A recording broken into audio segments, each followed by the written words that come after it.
Welcome to the Winterland. Today's Tuesday at ihatid po kami ni Mami sa school kasi mataas ang yelo. Kaso nag-shower pa po si Mami at ako naman po nagbabrush po ako ng kotse ni Mami para tanggalin yung yelo at para makalis na rin po kami. Ganyan po pag winter, kailangan alisin yung mga yelo sa kotse para makita nyo yung daan.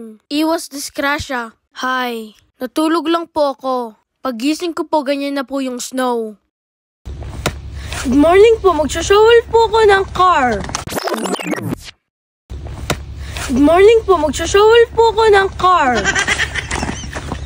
Kagabi po, lakas-lakas po ng snow. Hapon po, until ngayon po.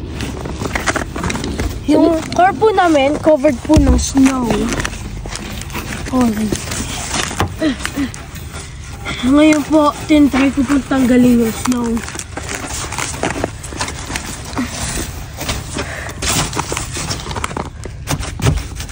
Ito po ang disadvantage po pag winter po dito sa Canada. Kung may bebenta ko nga lang po. Sa Pilipinas, itong mga yelo na ito. Kahit wag na po mag-summer dito.